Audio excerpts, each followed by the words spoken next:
अस्सलाम वालेकुम दोस्तों, तुसी देख रहे हो पाक पतन एनिमल्स टीवी ते मैं तुहाडा मेजबान मोहम्मद शहबाज। अज माशाअल्लाह बड़ा डिमांड करते हैं 20 किलो वाली थब्बे के हवाले ते पंडा के हवाले। माशाअल्लाह लोकेशन अड्डा बुंगा हयात, तहसीलो जिला पाक पतन शरीफ, राबता नंबर 0306 0042 917। चेक कराओ, साफ हवाना, मर्द बड़े वजन वेट वाली गवाल वाले और ब्रीड वाले। ये भरावां ने ध्यान करना माशाअल्लाह बड़ा वड्डा जानवर, साफ सुथरा हवाना। ए चेक करा दियो, थब्बा दा बिल्कुल सूद रखते दुनी ताई लेवा लाई खाली पिछा। ये बनावटी नहीं है, ये सारा दुध वाला है। सिंगल हड्डी, पुट्ठा देखना जोटी दा, जोटी या मगरू पहले नहीं लगती, वैसे मैं तीसरे सूए। ठीक है, लिबास चेक करा, सार दे नाल लाई खली उधरों दुनी तक साफ हवाना। मेरे भरा करन तसलियां, फुट फुट अंदर ते फुट फुट बाहर, तीर सीधी कंड, सिंगल हड्डी, पहाड़े रंगी, बल्ला मुंह माशाल्लाह जज्जी। एक सिंग थोड़ा पट्टा है, दूसरा ठीक है, कद काट बड़ा वड्डा है, वजन बड़ा। ये 20 किलो नहीं देना, इन्हें किन्ने देना है दस को मैंने। 20 किलो मज इंशाल्लाह दूध करेगी। मैं पूछना पड़ ला, चलो जो तसली कराओ।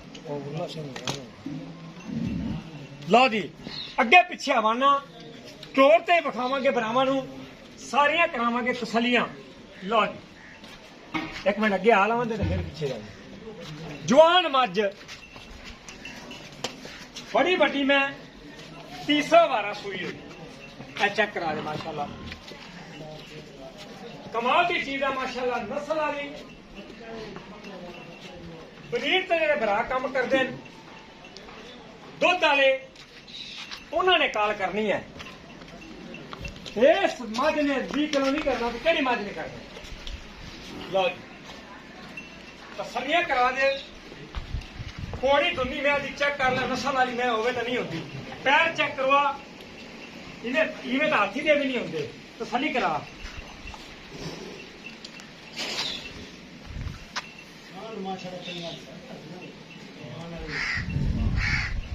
बड़ा वाना माशाल्लाह।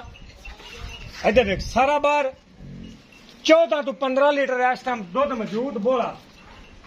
तीसरा दिन सूई नू 14-15 किलो बोला मौजूद है। तीसरा दिन सूई नू है, पिछे कट्टा है। 4,90,000 रुपया फाइनल डिमांड है, मुल 5.5। 4,90,000 फाइनल डिमांड है। इनदे विचों कोई चाह पानी वाला कम हो सी वड्डा नहीं होना, तो कट्टा विखा दे। अच्छा करो,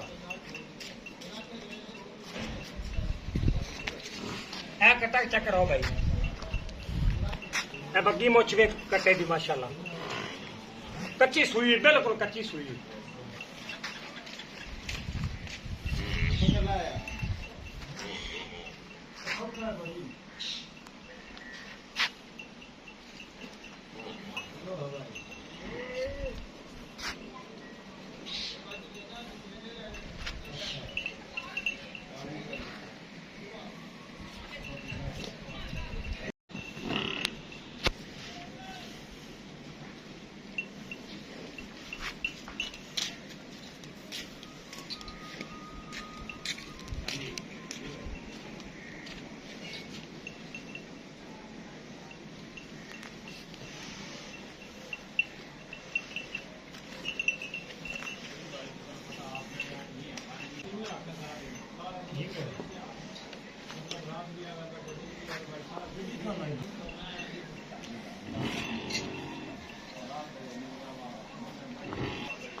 अस्सलाम वालेकुम दोस्तों, तुसी देख रहे हो पाक पतन एनिमल्स टीवी ते मैं तुहाडा मेजबान मोहम्मद शहबाज।